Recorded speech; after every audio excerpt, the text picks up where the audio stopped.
கர்த்தர் நல்லவர். யோவான் 2ஆம் அதிகாரம் எடுங்க. யோவான் 2ஆம் அதிகாரம் அதனுடைய 5வது வசனம். 5வது வசனம். இயேசுவின் தாய் வேலைக்காரரை நோக்கி இயேசு உங்களுக்கு என்ன சொல்லுகிறாரோ அதன் போதும், அவர் உங்களுக்கு என்ன சொல்லுகிறாரோ அதன்படியே செய்யுங்கள். இன்னைக்கு அந்த நம்ம எல்லாருக்குமே தெரியும், அந்த ஊர்ல ஒரு கல்யாணம் நடக்குது.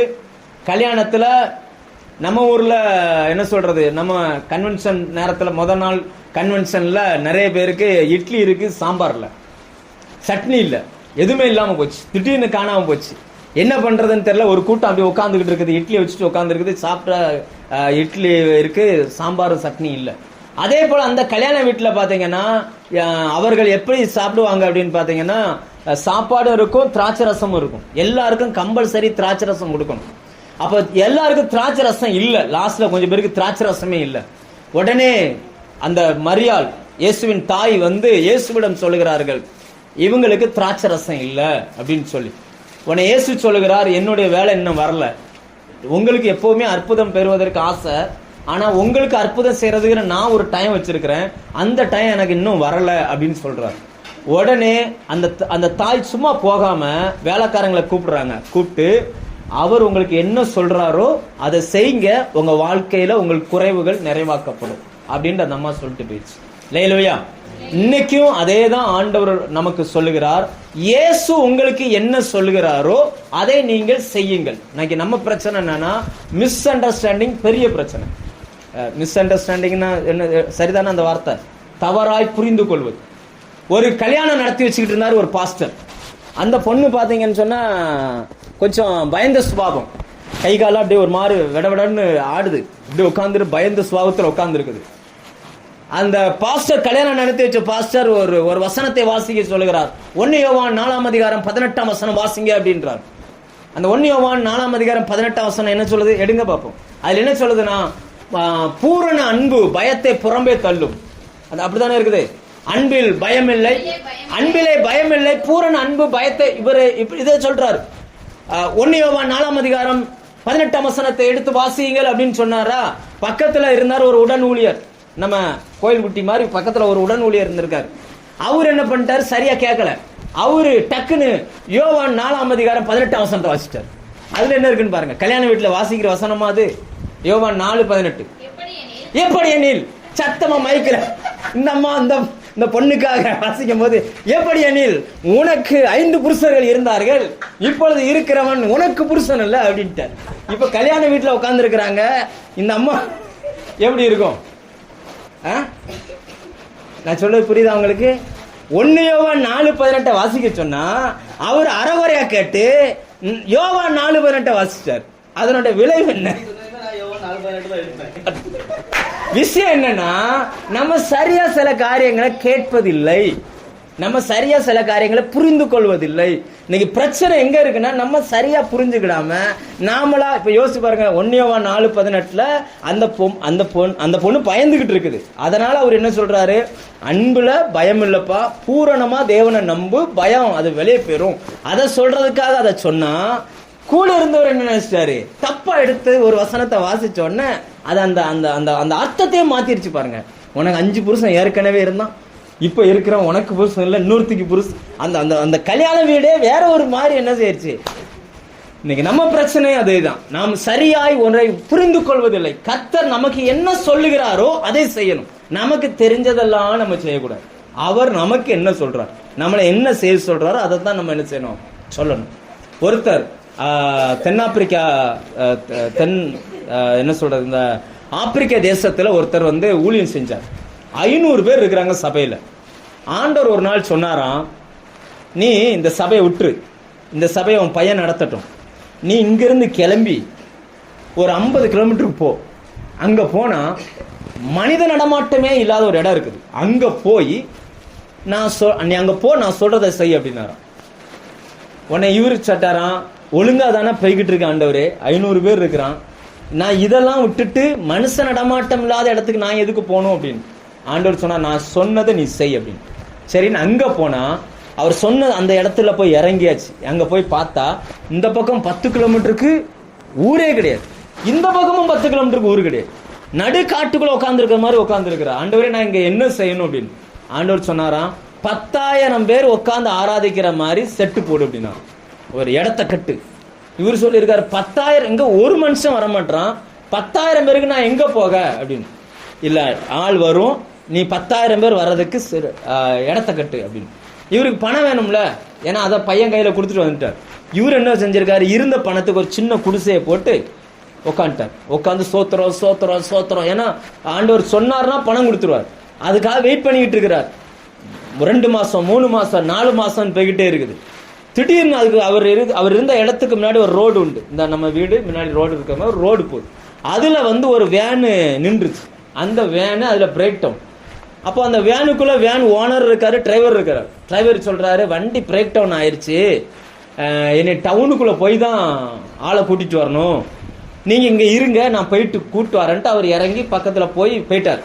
இந்த ஆள் என்ன பண்ணியிருக்காரு, எங்கேயாவது நிழல் இருக்குமான்னு சுத்தி சுத்தி பார்த்தா ஒரு சின்ன குடிசை தெரியுது. இந்த குடிசைக்கு உள்ள வந்துட்டார். ஐயா கொஞ்சம் உள்ள வரலாமா அப்படின்னு. இவர் சோத்திரம் போட்டுக்கிட்டு இருக்காரு. அவரு இயேசு அறியாத மனுஷன். உள்ள உட்கார வச்சுட்டு இவர் பாட்டுக்கு சோத்திரம் சோத்திரம்னா அவருக்கு சோத்திரம்னால என்னன்னு தெரியல. என்ன இந்த ஆள் என்னவோ பண்ணிட்டு இருக்காங்க அப்படின்ட்டு இவர் 2 பேர் பேச ஆரம்பிக்கிறாங்க. அப்ப இவர் கேட்டிருக்காரு, நீங்க என்ன பண்றீங்க அப்படின்னு சொல்லி. நான் எங்க சாமியை கும்பிடுறேன் அப்படின்னு இருக்காரு. இவரு சாமியை கும்பிடுறீங்களா, ஒத்தையா உட்கார்ந்து இருக்கிறீங்க, இல்ல இங்க 10,000 பேர் வருவாங்கன்னு ஆண்டவர் சொல்லியிருக்காரு அப்படின்ட்டு. அப்போ இவர் சொன்னாரா, எவனுமே இல்லாத இடத்துல யாருக்காக இங்க ஒரு வீடு கூட கிடையாது, பக்கத்துல 10 கிலோமீட்டருக்கு வீடே கிடையாது, யாருமே இல்லாத இடத்துல யாருக்காக நீங்க செட்டை போட்டுக்கிட்டு இருக்கிறீங்க? பைத்தியகாரத்தனமா இல்லையா இதெல்லாம்? மனுஷன் இருக்கிற இடத்துல போய் சொல்றதை விட்டுட்டு இப்படி பண்ணலாமா அப்படின்னு. இவரு சொல்லிட்டாரா, என்ன ஆண்டவர் எனக்கு என்ன சொல்றாரோ அதை நான் செய்வேன் அப்படின்னு. அந்த ஆள் நினைச்சிருக்கிறான், எத்தனையோ பைத்தியங்களை நான் பார்த்திருக்கேன், இது ஒரு வித்தியாசமான பைத்தியமா இருக்கு அப்படின்னு சொல்லிட்டு போயிட்டான். மறுநாள் காலையில பார்த்தா ஒரு பெரிய கார், விலை உயர்ந்த கார் இந்த குடிசைக்கு முன்னாடி நிக்குது. இதே நபர் அந்த நபர் அந்த கார்ல இருந்து இறங்கி வர்றார். இறங்கி ஐயா கொஞ்சம் உள்ள வரலாமா அப்படின்னு, வாங்க உட்கார வச்சு வாங்க அப்படின்னு. அவர் சொல்லியிருக்காரு, இங்க பாருங்க, 10,000 பேருக்கு நீங்க செட்டு கட்டணும்னு சொன்னீங்கல்ல, ஃபர்ஸ்ட் ஒரு 100 பேருக்கு கட்டுங்க. 100 பேர் வந்த உடனே ஒரு 500 பேரை மாத்துங்க, அப்புறம் ஒரு 1000, ஒரு 2000, 5000 இப்படி போங்க அப்படின்னு இருக்கு. உடனே இவர் சொன்னாரா, நல்ல யோசனை தான், நல்ல யோசனை, ஆனா ஏன் என்னுடைய எஜமான் நீங்க கிடையாதுல்ல, என்னுடைய எஜமான் இயேசு, அவர் சொல்லியிருக்காரு 10,000 பேருக்கு செட்டு கட்டணும்.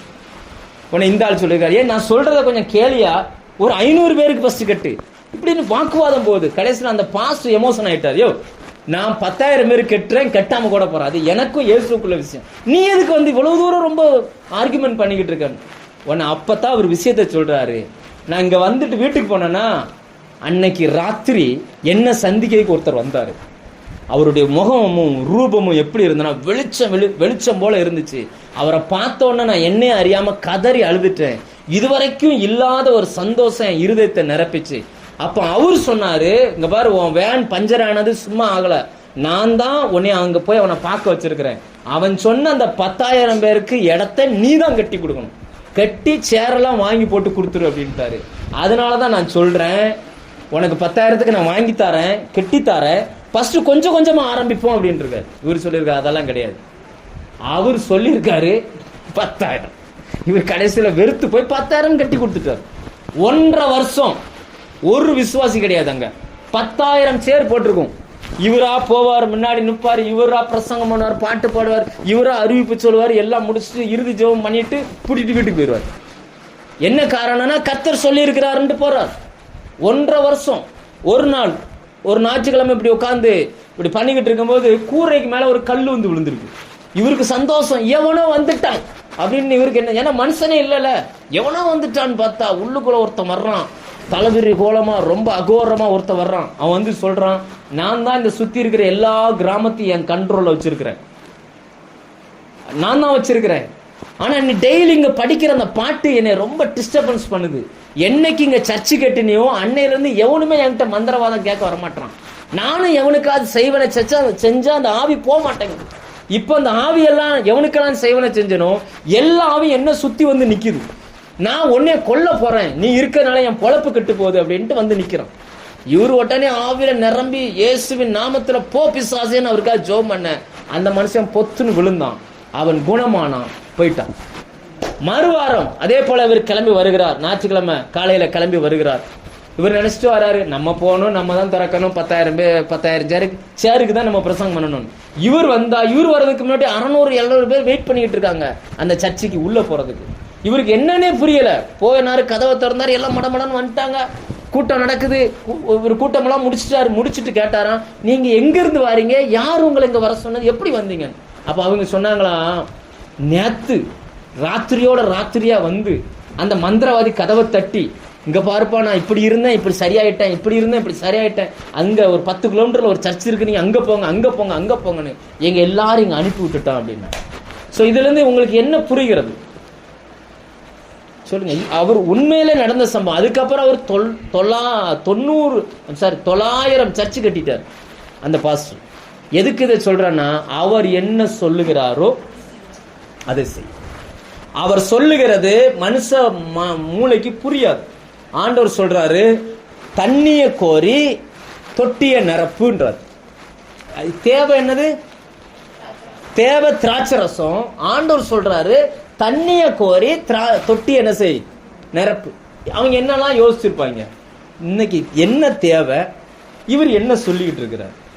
ஆண்டவரும் நம்முடைய வாழ்க்கையில் சொல்லுகிறது நமக்கு புரியாது. ஏன் இதெல்லாம் சொல்றாரு, எதுக்கு சொல்றாரு, நமக்கு என்ன செய்யாது, புரியவே புரியாது. நான் இன்னைக்கு எனக்கு அர்ஜென்ட்டா காலையில கொஞ்சம் பணம் தேவை. நேற்று நைட்டு 11:30 மணிக்கு அந்த பிரசங்கத்தை கேட்டு பாருங்க. என்ன பிரசங்கம்? விசுவாசத்தின் நல்ல போராட்டத்தை போராடு. அதுதான் பிரசங்கம். ஒண்ணுமே இல்லைனாலும் அந்த பாலும் தேனும் உள்ள அந்த வாக்கு தத்துவத்தை சுதந்திரிக்க எப்படியெல்லாம் நம்ம பண்ணணும், இதுதான் பிரசங்கம். நைட்டு 11:30 பிரசங்கம் பண்ணணும். நான் மெசேஜ் அனுப்புறேன், இன்னைக்கு பிரசங்கம் பண்ணணுமா வேண்டாமான்னு சொல்லி. அங்கிருந்து எந்த சிக்னலுமே வரல.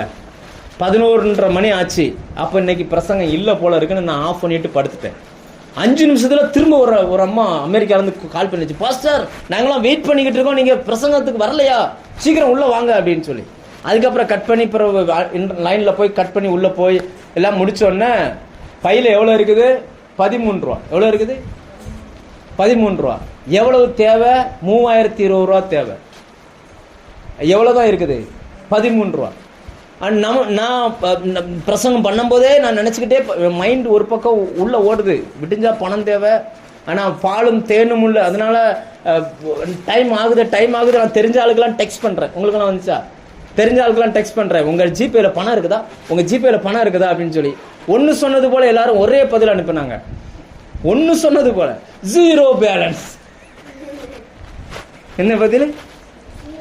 ஆனா கடன் வாங்காமல் அந்த 3020 ரூபாயும் கொடுப்பதற்கு ஆண்டவர் உதவி செய்தார். லேலூயா. கடன் வாங்கல. எப்படி கொடுத்து, எப்படின்னா என்னால சொன்னாலும் உங்களால புரிஞ்சுக்கிட முடியாது. எப்படின்னு நான் சொன்னா உங்களால புரிஞ்சுக்கிடவே முடியாது. நான் கடன் வாங்கவும் இல்லை, ஆனா அந்த பணத்தை கொடுப்பதற்கு ஆண்டவர் உதவி செய்வார். எதுக்கு அதை சொல்றேன்னா, தேவன் உங்களுக்கு என்ன சொல்றாரோ அது உங்க பார்வைக்கு பைத்தியக்காரத்தனமா தெரியும். ஆனா அதை செய்யுங்க. அதை செஞ்சீங்கன்னா உங்கள் தேவைகள் பூர்த்தி அடையும். தேவை என்னன்னா திராட்சை ரசம். ஆண்டவர் சொல்றதோ தண்ணியை ஊத்துன்ற. எதை ஊத்தணுமா? தண்ணியை ஊத்து. தண்ணியை ஊத்திட்டா தண்ணி எப்படி திராட்சை ரசமா மாறும்? எல்லாருக்கும் அது மாறுமா அப்படின்னா எல்லாருக்கும் மாறாது. தண்ணியில வாசனை இருக்கா? சொல்லுங்க, தண்ணியில வாசனை இருக்கா? ஆனா திராட்சை பழத்துல வாசனை இருக்கு. திராட்சை பழம் வாசனை கொடுக்கக்கூடிய, திராட்சை பழம் பழுத்தாலே ஒரு வாசனை வரும். திராட்சை பழம் அந்த சாறு எடுத்தா இன்னொரு வாசனை வரும். அப்ப நீங்க தண்ணியா நினைச்சு ஒரு வேலையை செஞ்சா ஒரு வாசனையுமே இல்லை, இது ஒண்ணுக்குமே உதவாதுன்னு நினைச்சு செஞ்சா கூட கர்த்தருடைய வார்த்தையின்படி செஞ்சா அது வாசனை உள்ளதாய் மாறிடும். லேலுயா. வாசனை என்பது அநேகர் நம்மை விரும்பக்கூடிய ஒன்று. வாழ்வழிக்கிற ஒரு வாசனையாய் கர்த்தர் உங்களை மாற்றுவார். தண்ணிக்கு நிறம் இருக்கா? சொல்லுங்க, தண்ணிக்கு ஏதாவது நிறம் இருக்கா? தண்ணி நிறம் என்ன? நம்ம தான் சொல்றோம் பச்சை தண்ணி கொடுக்க மாட்டேங்கிறாங்க வீட்டுக்கு வந்தா அப்படின்னு சொல்லி. ஆனா தண்ணி பச்சையாவா இருக்குது? சொல்லுங்க, பச்சையாவா இருக்குது? பச்சையா இருந்தா அந்த தண்ணியை குடிப்போமா நம்ம? சில குளங்கள்ல பாத்தீங்கன்னா தண்ணி கெட்டி பச்சை பசேன்னு இருக்கும். அதை கொண்டு இங்க பச்சை தண்ணி குடிங்கன்னு அப்படின்னா குடிப்பாங்களா? குடிக்க மாட்டாங்க. ஆனா தண்ணிக்கு நிறம் கிடையாது, திராட்சை ரசத்துக்கு நிறம் உண்டு. வேதம் நிறம் என்பதை அடையாளம் என்று சொல்லுகிறது. ஒவ்வொரு வஸ்திரமும் ஒவ்வொன்றை அடையாளப்படுத்துகிறது. ஆமா தானே? வெள்ளை வஸ்திரம் போட்டா ஒரு நிறம், காக்கி கலர் போட்டா ஒரு, கருப்பு கலர் போட்டா ஒவ்வொன்றுக்கும் ஒன்று ஒன்று. அப்ப ஒன்றுமில்லாத உங்களை நிறமுள்ளதாய் மாற்றுவதற்கு அவர் சொன்னதை நீங்கள் செய்யுங்க. வாசனை இல்லை என் வாழ்க்கையில, ஒண்ணுமே இல்லை, நான் ஒண்ணுமில்லாம இருக்கிறேன்னா உங்களுக்கு நல்ல வாசம். இங்கெல்லாம் கூட உட்காருங்க, நீங்க ரொம்ப சிரமப்பட்டு உட்காருங்க. ஒண்ணும் இல்லாத நம்முடைய வாழ்க்கையில் வாசனை கொடுப்பதற்கு தேவன் என்ன செய்ய சொல்றாருன்னா, ஒண்ணும் இல்லாத அந்த பச்சை தண்ணி எடுத்து என்ன செய்யணுமா? தண்ணிக்கு மருத்துவ குணம் கிடையாது, தண்ணிக்கு நிறம் கிடையாது, தண்ணிக்கு டேஸ்ட் இருக்கா? தண்ணி என்ன சுவை? நீங்கள் குடிக்கிற தண்ணியின் சுவை என்ன தெரியாது, ஒண்ணுமே தெரியாது. ஆனா திராட்சை ரசத்துக்கு ஒரு சுவை உண்டு, திராட்சை ரசத்துக்கு ஒரு டேஸ்ட் உண்டுல. அப்ப சுவை இல்லாத உங்க வாழ்க்கைய சுவை உள்ளதாய் மாத்தணும்னா அவர் சொன்னதை நீங்க செய்யுங்க. அவர் உங்களுக்கு என்ன சொல்லியிருக்கிறார், என்ன செய்ய சொல்றாரோ அதை மட்டும் நீங்க என்ன பண்ணுங்க, செய்தா மட்டும் போதும். அவர்கள் எக்ஸ்ட்ரா எதுவுமே செய்யல, தண்ணியை ஊத்துனாங்க, கோரி கொண்டு போய் என்ன பண்ணிட்டாங்களாம், ஊத்திட்டாங்க. அந்த வசனத்தை வாசிங்க. இயேசு வேலைக்காரரை நோக்கி ஜாடிகளில் தண்ணீர் நிரப்புங்கள் என்றார். அவர்கள் நிறைய நிரப்பினார்கள். அவர் அவர்களை நோக்கி நீங்கள் இப்பொழுது மொண்டு கொண்டு போய் பந்தி விசாரிப்புக்காரனுக்கு கொண்டு போங்கள் என்றார். அவர்கள் கொண்டு போனார்கள். அந்த திராட்சரசம் எங்கே இருந்து வந்ததென்று வேலைக்காரருக்கு தெரிந்ததே அன்றி பந்தி விசாரிப்புக்காரனுக்கு தெரியாததினால் திராட்சரசமாய் மாறின தண்ணீரை ருசி பார்த்த போது மணவாளனை அழைத்து எந்த மனுஷனும் நல்ல திராட்சரசத்தை கொடுத்து ஜனங்கள் திருப்தி அடைந்த பின்பு ருசி குறைந்ததை கொடுப்பான், நீரோ நல்ல ரசத்தை இதுவரைக்கும் வைத்திருந்தீரே என்றான். போதும். அதாவது என்னன்னா, அது எப்படி மாறுன்னு சொல்லி யாருக்குமே தெரியாது. ஆனா கர்த்தர் சொன்னார்னா அது நடந்துரும். லேலுயா. அதுக்கு கைய வைக்கல, ஜோம் பண்ணல, தண்ணி திராட்சரசமா மாறட்டும் சொல்லல, எதுவுமே சொல்லல. அவருடைய வார்த்தைக்கு அவர்கள் கீழ்ப்படிந்தார்கள். இதை கொண்டுட்டு போங்க, அப்படியே எடுத்து கொண்டு போய் கொடுங்க அப்படின்னார். உடனே கீழ்ப்படிந்தார்கள். ஆனால் என்ன தேவையோ அதுவாய் அது என்ன செஞ்சிருச்சு, மாறிடுச்சு. லேலுயா. சரி, யாருக்கு இது நடக்கும், யாருக்கு இது சம்பவிக்கும், அதுக்கு நம்ம என்ன பண்ணணும் அதை மட்டும் பார்த்துட்டு நம்ம முடிப்போம். 6ஆம் வசனம், இதெல்லாம் ரொம்ப முக்கியமான வசனம். யூதர்கள் தங்களை சுத்திகரிக்கும் முறைமையின்படி ஒவ்வொன்றும் 2-3 குடம் கொள்ளத்தக்கதாக இந்த சில நம்பர்கள் கொடுக்கப்பட்டிருக்குது. 1 2 3 6 2 3 6. இப்போ நமக்கு இது முதல்ல படிக்கும் போது நமக்கு என்ன தோணும், ஏதோ 2-3 குடம் பிடிக்கும் போல இருக்கு, அப்படித்தானே சொல்லுவோம். ஏதோ 2-3 குடம் பிடிக்கும் போல இருக்கு, 6 கற்சாடி இருக்குது, 2-3 குடம் பிடிக்கும் போல இருக்கு நம்ம நினைச்சுக்கிடும். அப்படி அல்ல. தேவன் எழுதி இருக்கிற ஒவ்வொரு வார்த்தையும் ஒவ்வொரு சொல்லும் ரொம்ப ரொம்ப முக்கியமானது. பைபிள்ல இந்த 2ஆம் நம்பர்னு வந்துச்சுன்னா 2ஆம் நம்பர் எதை குறிக்கும்ன்றதை நம்ம கண்டுபிடிக்கணும். இயேசு 2ஆம் நாளில் உலகத்தை படைக்கும் பொழுது எதை படைத்தார்? 2ஆம் நாள். 2ஆம் நாள் 2 என்பது பிரிவை குறிக்கிறது. 2ஆம் நாளில் ஜலத்திலிருந்து ஜலம் பிரிந்தது. 2ஆம் நாள் என்பது பிரிவை குறிக்குது. 2ஆம் நாள் என்னது? அப்படின்னா யாருக்கு தண்ணி திராட்சரசமா மாறும், யாருடைய வாழ்க்கை சுவை இல்லாமல், நிறம் இல்லாமல், ஒரு டேஸ்ட் இல்லாமல் இருக்கிற வாழ்க்கை மாறும் அப்படின்னா வேறு பிரிக்கப்பட்டவர்கள் அல்லது இந்த உலகத்திலிருந்து பிரித்தெடுக்கப்பட்டவர்கள், அவர்களுக்கு மட்டும்தான் இது என்னவா நடக்கும், தண்ணி திராட்சரசமா மாறும். எல்லாருக்கும் அல்ல. 2 என்பது பிரிவை என்ன செய்யுது, குறிக்குது. அப்போ நம்ம அப்போஸ்தல உபதேசத்துல படிச்சோம்னா அப்போஸ்தல 2ஆம் அதிகாரத்துல 40ஆம் வசனம் வாசிங்க. அந்த பிரசங்கம் பண்ணிட்டு பேதுரு சொல்லுகிறார், 40ஆம் வசனம், இன்னும் அநேக வார்த்தைகளாலே சாட்சி கூறி மாறுபாடான இந்த சந்ததியை விட்டு விலகி உங்களை ரட்சித்துக் கொள்ளுங்கள். எல்லா மனுஷனும் ஒண்ணு, நம்மளும் ஒண்ணு கிடையாது. தண்ணி எங்க போனாலும் ஒண்ணு, திராட்சரசம் அப்படி அல்ல. தண்ணி தெருல எங்க போனாலும் சேர்ந்துக்கிடும். ஆனா திராட்சரசம் என்ன செய்யாது, அப்படி கிடையாது. நீங்க ஒண்ணு, நீங்களும் மனுஷனும் ஒண்ணு கிடையாது. கர்த்தர் உங்களை வேறு பிரித்திருக்கிறார். முதலாவது அந்த திராட்சரசமா மாறணும்னா நாம் வேறு பிரிக்கப்பட்ட ஒரு வாழ்க்கை வாழணும். நமக்கு இயேசு என்ன சொல்றாரோ அது மட்டும்தான் நம்ம கேட்கணும். நாம் கண்டு விசுவாசிக்கல, காணாததை என்ன செய்யறோம், விசுவாசிக்கிறோம். நாம் ஒரு மிந்தி மாரியம்மாளை கும்பிட்டேன், இங்க வந்து இயேசுவை கும்பிடுறேன் அப்படி அல்ல. பைபிள் அப்படி சொல்லல. இயேசுவை கும்பிடுங்கள்னு சொல்லல, மனம் திரும்பி சுவிசேஷத்தை விசுவாசிங்கள்னு சொல்லுது. இயேசு எனக்கா என்ன செய்தாரோ அதை நம்ம விசுவாசிக்கிறோம். நிறைய பேர் ரோட்ல நடக்கிறாங்க. இன்னைக்கும் பார்த்தேன் நிறைய பேர் பார்த்தீங்கன்னு சொன்னா நடந்து போறாங்க, கஷ்டப்பட்டு போறாங்க. எங்கேயோ இருக்கிற திருச்செந்தூருக்கு இங்க இருந்து கஷ்டப்பட்டு போறாங்க. இந்த இருக்கிற சபைக்கு வர்றதுக்கு நமக்கு என்னவா இருக்குது? ஆனா அவன் இப்படி குத்திக்கிறானே, இப்படி குத்துறான், நாக்க நீட்டி நாக்குல குத்திக்கிறான். அவன் தப்பான ஒன்ன ஆராதித்தாலும் அதுக்காக அவன் காட்டுகிற அந்த பக்தி இருக்கு பார்த்தீங்களா? எப்படிப்பட்ட பக்தியா இருக்குது. நிறைய சின்ன பிள்ளைகளாம் நடக்குது, காலில் செருப்பு கூட போட மாட்டாங்க. ஆனா நம்ம பாத்தீங்கன்னு சொன்னா ஜெபம் பண்ணும்போது முழங்கால் கூட போட மாட்டோம். நம்மளுடைய பக்தி அப்படி போகுது. வேறு பிரிக்கப்பட்ட ஒரு மனுஷர்கள் நீங்களும் நானும். அப்ப வேறு பிரிக்கப்பட்டவனுக்கு மட்டும்தான் அது நடக்கும். அடுத்ததா 3 சொல்லுகிறார். 3 2 குடம் 2ஆம் நம்பர் வேறு பிரிக்கப்பட்டது. 3ஆம் நம்பர்னு வந்துச்சுன்னா உயிர் தெழுதலை குறிக்குது. 3ஆம் நம்பர் எதை குறிக்குது? முதல்ல மரம் செடி கொடிய ஆண்டவர் உயிர்ப்பிக்க செய்தார்.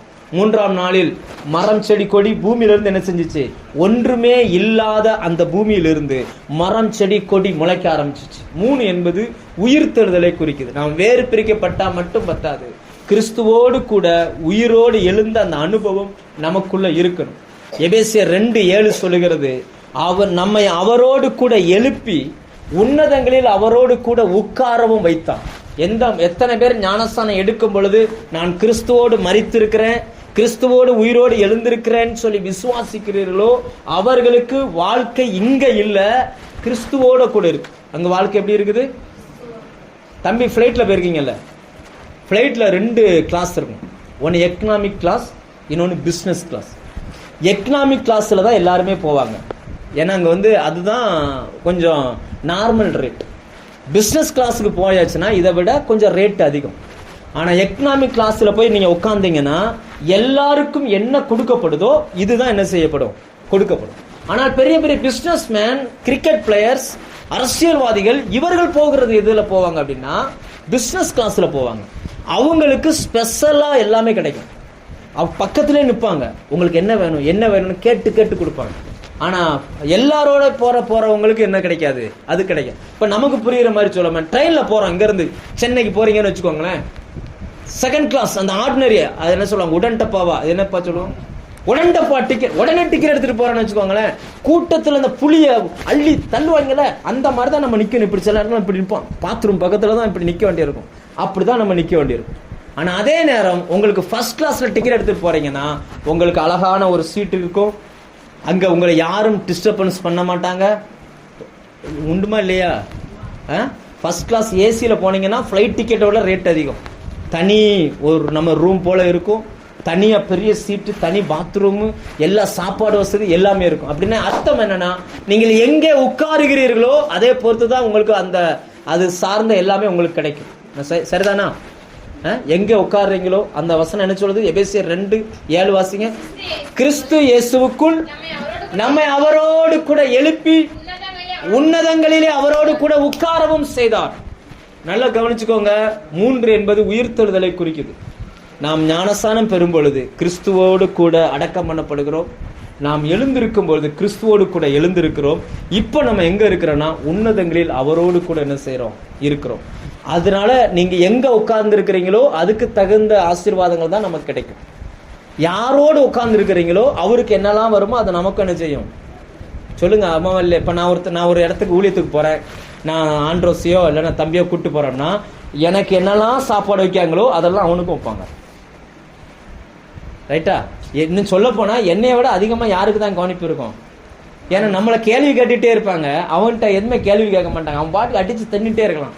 நம்மகிட்ட கேள்வி கேட்டுட்டே இருப்பாங்க. பாஸ்டர் நீங்க இந்த 3ஆவது பாயிண்ட் சொன்னீங்க பாத்தீங்களா, அப்பதான் மீன் எடுத்து வைக்க போற நேரத்துல அவன் சொல்லுவான் 3ஆவது பாயிண்ட் சொன்னீங்களா, அது அப்புறம் பேசுவோம் அப்படின்னாலும் கேட்க மாட்டாங்க. எதுக்கு சொல்றேன்னா, நம்ம கூட எங்கெல்லாம் நாம எங்க போறோமோ, யாரோடு நீங்கள் டிராவல் பண்றீங்களோ அவருக்கு கிடைக்கிறதெல்லாம் உங்களுக்கு என்ன செய்யும்? கிடைக்கும். இப்ப நீங்கள் இன்னைக்கு உங்க சாதாரண வாழ்க்கை திராட்சரசமான ஒரு வாழ்க்கையா மாறணும் அப்படின்னா நீங்க வேறு பிரிக்கப்பட்ட ஒரு வாழ்க்கை வாழணும். கிறிஸ்துவோடு கூட உயிர் தெழுந்த ஒரு அனுபவத்துக்குள்ள நம்ம வரணும். கடைசியில் இந்த 6 என்பது மனுஷனை குறிக்குது. 6ஆம் நாளில் மனுஷனை படைத்தான். மனுஷனை மட்டும் படைக்கல, மிருகத்தையும் சேர்த்து படைச்சான். அதனாலதான் மனுஷனுக்குள்ள மிருக சுவாபம் இருக்கு. மிருகத்துக்கு ஒரு சுபாவம் தான். நரியை போல மட்டும்தான் வேலை செய்யும், ஒரு நாளும் புலியை போல பாயாது. ஆனா மனுஷன் அப்படி இல்லை. திடீர்னு நரியா மாறுவான், ஏமாத்துவான், தந்திரம் பண்ணுவான், திடீர்னு புலியா மாறிடுவான், திடீர்னு கரடியா மாறிடுவான், திடீர்னு நாயா மாறுவான், கடிச்சிருவான். எல்லாம் நடக்குதா நடக்கலையா? நடக்குது. அப்போ வேறு பிரிக்கப்பட்ட உயிர்த்தெழுதலின் அனுபவம் உள்ள அந்த மனுஷன் சாதாரணமா இருந்தா கூட இந்த தண்ணீர் வேதத்துல வேத வசனத்தை குறிக்குது. தண்ணீர் எதை குறிக்குது? வேத வசனத்தை. அது அந்த மனுஷனுக்குள் போகும்போது சாதாரண தண்ணியா உள்ள போனாலும் அவுட்புட் அதுல இருந்து வெளியில வர்றது எப்படி வரும்னா திராட்சரசமா என்ன செஞ்சிடும்? வந்துடும். லேலுயா. அப்ப அநேகருக்கு பிரயோஜனமான ஒன்றாய் அது மாறி போகும். அந்த மனுஷன், அப்படிப்பட்ட அனுபவம் உள்ள மனுஷன் தான் இந்த பூமியில ஆசீர்வாதமாய் வாழ முடியும். லேலுயா. அவர் உங்களுக்கு என்ன சொல்றாரோ அதை செய்யுங்க. அப்படி செஞ்சீங்கன்னா உங்க வாழ்க்கை ஆசீர்வதிக்கப்பட்டிருக்கும். ஒவ்வொன்றும் ஆண்டவரே நீர் என்ன சொல்லுகிறீர், காலையில் எந்திரிச்சு முழங்கால் போட்டு ஆண்டவரே இந்த நாளில் நான் என்ன செய்யணும்னு நீங்க எனக்கு ஏதாவது சொல்லுங்க அப்படின்னு சொல்லி கேளுங்க. கேட்டுட்டு பைபிளை படிங்க.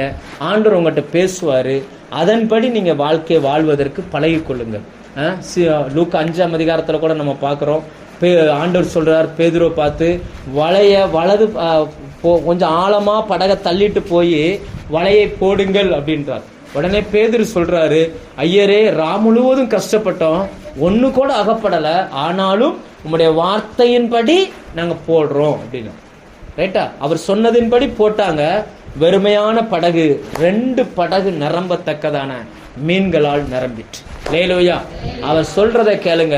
உங்களால மற்றவங்களுக்கும் ஆசீர்வாதம், உங்களுக்கும் ஆசீர்வாதம். ஜெபம் பண்ணுமா? கண்களை மூடுங்க.